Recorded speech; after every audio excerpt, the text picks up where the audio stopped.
Hi everyone, it's Tasha. Welcome or welcome back to my channel.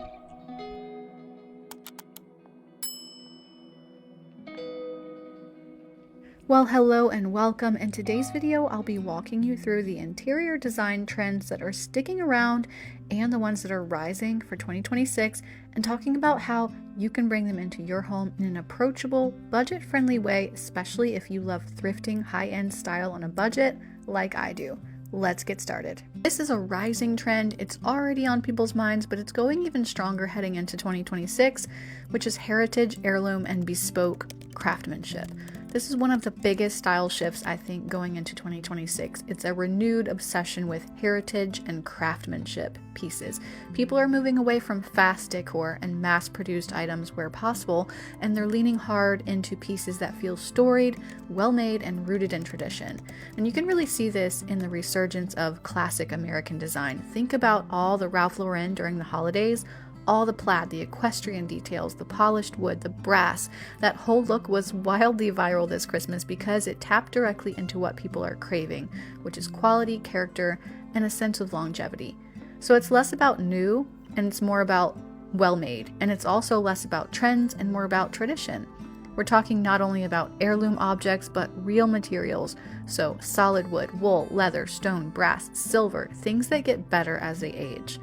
And there's also a strong pull toward bespoke pieces, so handmade pottery, custom upholstery, hand-stitched textiles. So have you noticed that embroidery is very popular again, by the way? So anything with that touch of human craft, and even small details like carved edges, brass hardware, vintage frames, or embroidered linens, they feel special again for 2026. I think this trend is rising because people want rooms that feel personal and intentional. They want pieces with a little bit of soul and items that they could imagine passing down someday, even if they're thrifted. So heritage style is about permanence, nostalgia, and story, and it's wrapped in this polished, elevated aesthetic. If this sounds appealing to you, which it definitely does to me, while we're thrifting, let's look for solid wood furniture. So things with maybe dovetail joints, real weight to them, carved details, inlay work, or anything made from woods like walnut, oak, cherry, mahogany, maybe not so much pine. Even if the finish is a little rough, the bones of those pieces are going to be better than most new furniture. We'll also continue to look for brass accents, so think about candlesticks, lamps, trays, bookends, hardware. Real brass will feel heavy and warm-toned, and it polishes up beautifully too. But also silver pieces. Silver is very much back, or still, however you want to look at it, in style, and I find lots of silver pieces while I'm thrifting. You can shine up tarnished silver and serving pieces, picture frames, teapots, and that brings a very classic polished look too without costing a fortune. Also, let's keep our eye out for wool and natural fiber textiles. So maybe vintage wool blankets, Pendleton style throws, needlepoint pillows, embroidered linens, or tapestries even. Those are the types of pieces that bring warmth and heritage into a room instantly. Also, let's not forget about classic patterns. So maybe some houndstooth, some tartan, some pinstripes, paisleys, toile, equestrian. You can find these sometimes on pillows, upholstery, blankets, art, or even vintage scarves that you could display or frame. Let's also look for pottery and handmade ceramics that have texture, that have signature markings. I love when I find that. Hand glazed imperfections, or maybe studio made pieces that bring that bespoke feeling effortlessly.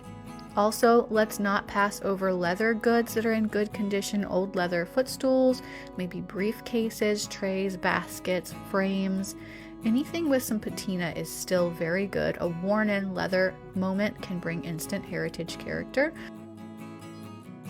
Also, if we're lucky enough to find original art, any oil paintings, landscapes, portraits, still lifes, or even textured canvases, the frames alone can be worth the trip. So the beauty of this trend is that thrifters get to skip that faux vintage version being sold new right now, and instead we can sometimes be lucky enough to find pieces that already have that authenticity and craftsmanship that everyone else is trying to imitate.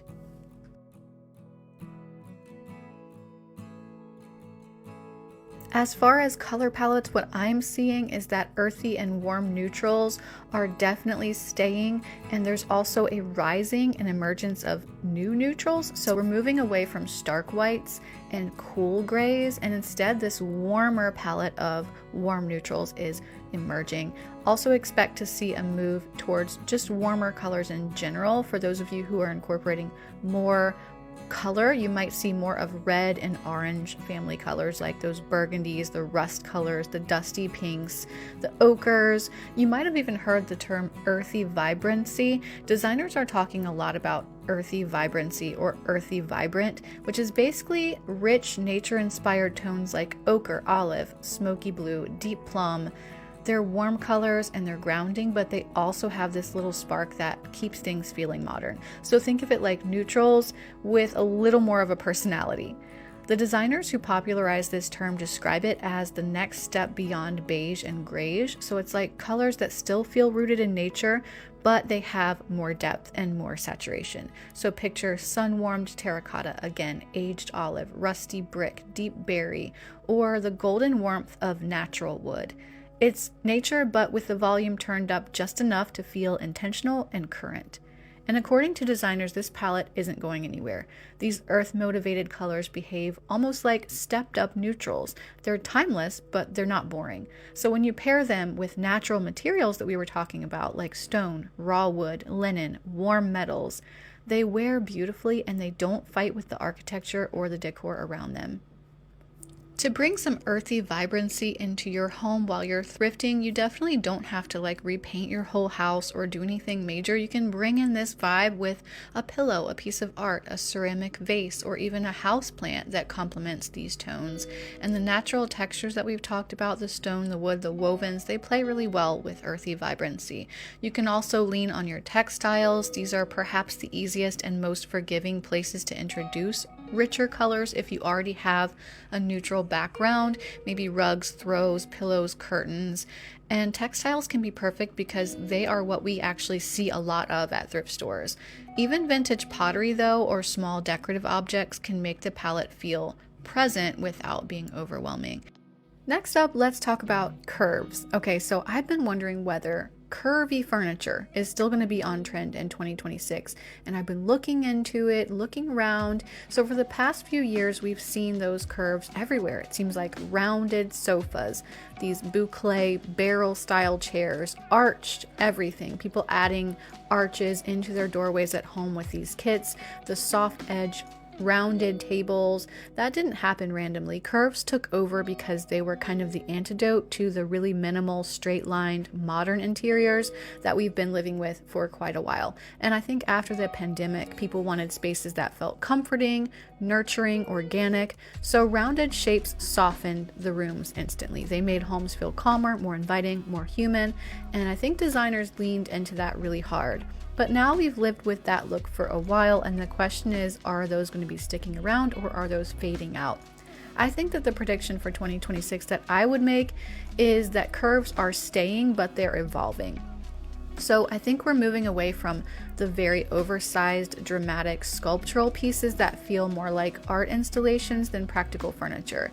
I think designers will be dialing that back in favor of subtle, refined curves that still soften a room, but they don't overwhelm it. So think about the rounded accent chairs, the soft edge side tables, those more organic silhouettes and gentle blends in cabinetry or lighting. Those will all still be very current, but for bigger pieces, I think the trend is shifting toward comfort first shapes with slight curves, not the giant swoopy forms that look great in photos, but they aren't always the most practical or comfortable for real life.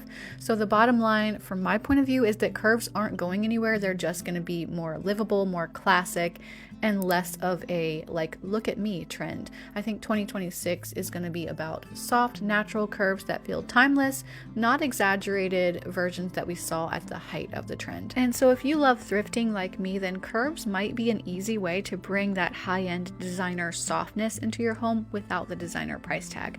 We don't need sculptural sofas to get the look. We could focus on subtle classic curves like we see in McGee & Co spaces or Amber Lewis spaces. Let's think about maybe round or oval mirrors that we might find at the thrift shops with clean, simple frames or with more ornate brass frames, softly curved ceramic lamps, hand-thrown pottery with organic silhouettes, or arched picture frames that could add a hint of shape to our vignettes.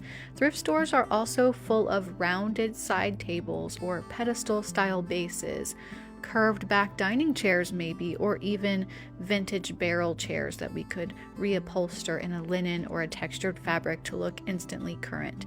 This is one of those trends where thrifters could really shine because the organic shapes show up across so many eras of furniture, just kind of waiting to be restyled in a fresh way, especially pieces from the 70s, the 80s, the early 2000s were filled with curvy silhouettes, so they're waiting to be rediscovered by us.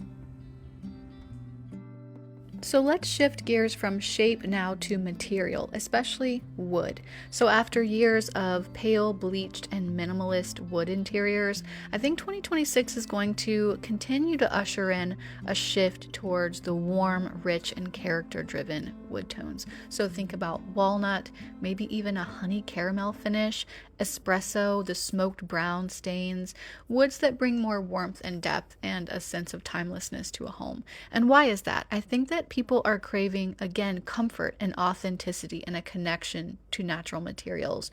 And we're also seeing a move away from matchy-matchy wood furniture sets, and instead designers are mixing different woods and finishes in the same room to create this layered, textured, and more curated interior style. And beyond color alone, I think wood's natural grain and texture and imperfect beauty, so things like knots and mineral streaks and maybe live edges, are being celebrated.